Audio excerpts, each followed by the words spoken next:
Assalamualaikum warahmatullahi wabarakatuh. Kami dari perwakilan kelompok 3 yang beranggotakan Ferdi Irawan, Muhammad Fadil Febriansyah, Fidelio Kemal Syahroni, Zian Francois Sanga, Mandaulia, Siva Novitasari, dan Maria Febrianti ingin mempresentasikan tentang kalimat.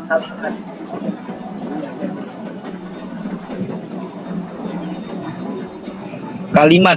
Kalimat apa itu kalimat? Kalimat adalah rangkaian kata yang membentuk suatu pikiran atau gagasan lengkap. Dalam bahasa, kalimat biasanya terdiri dari subjek dan predikat yang saling berhubungan untuk menyampaikan informasi atau pesan tertentu. Kalimat dapat berupa pernyataan, pertanyaan, perintah, atau seruan. Dalam komunikasi lisan atau tertulis, kalimat merupakan unit dasar yang digunakan untuk menyampaikan ide atau pesan kepada orang lain. Kalimat biasanya juga terdiri dari beberapa unsur yakni subjek, predikat, objek, dan juga biasanya terdapat keterangan. Unsur kalimat. 1. Subjek. Subjek adalah unsur yang melakukan atau menerima tindakan yang dinyatakan oleh predikat dalam kalimat. Subjek biasanya merupakan orang, hewan, benda, atau konsep yang menjadi fokus kalimat. Contoh, Fidel dalam kalimat Fidel mencuci motor.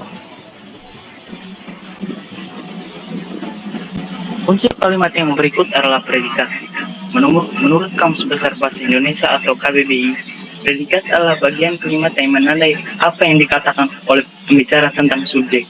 Tanpa predikat, sebuah kalimat akan menjadi sulit dipahami maknanya. Contoh, membeli dalam kalimat Fadil membeli telur.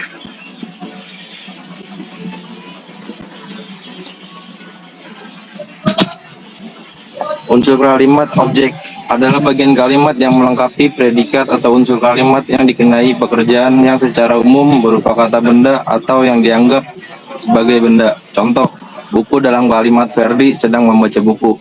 Jadi itu objeknya itu buku. Selanjutnya unsur kalimat.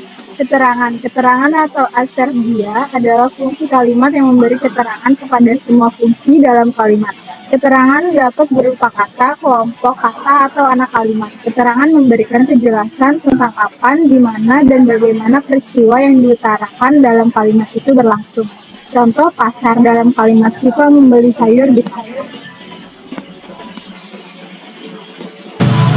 Selanjutnya jenis-jenis kalimat. Setelah mengetahui unsur-unsur kalimat, selanjutnya mari kita ketahui jenis-jenis kalimat. Jenis-jenis kalimat sangatlah banyak. Sebagai salah satu contohnya adalah yang pertama kalimat perintah, yang kedua kalimat tanya, dan yang ketiga kalimat pasif dan aktif. Jenis-jenis kalimat. Yang pertama kalimat perintah atau imperatif adalah jenis yang digunakan untuk memberikan instruksi, perintah, atau ajakan kepada seseorang untuk melakukan sesuatu.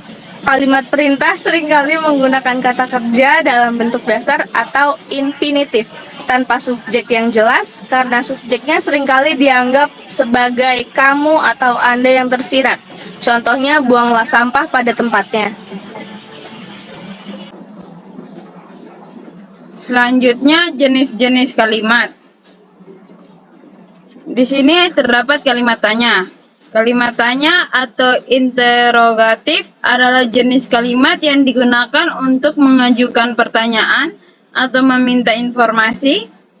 Kalimat tanya umumnya ditandai dengan penggunaan kata tanya seperti siapa, apa, kapan, di mana, bagaimana, berapa, dan sebagainya di awal atau di tengah kalimat.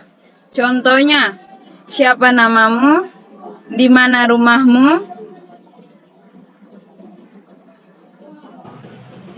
Yang dari jenis-jenis kalimat yang ketiga adalah kalimat aktif dan pasif. Kalimat aktif. Kalimat aktif adalah kalimat yang subjeknya melakukan tindakan atau kata kerja yang ada dalam kalimat tersebut.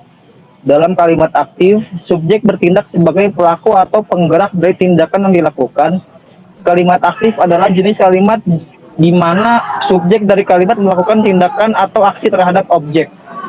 Contoh kalimat aktif adalah Jian sedang membaca buku.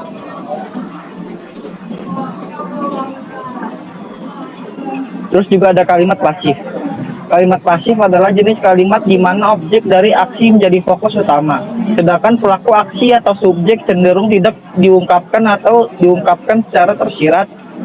Dalam kalimat pasif, objek yang menerima aksi menjadi subjek kalimat, sedangkan pelaku aksi menjadi bagian yang kurang menonjol atau bahkan disembunyikan. Contohnya, buku sedang dibaca Jean. Sekian dari kelompok kami, terima kasih.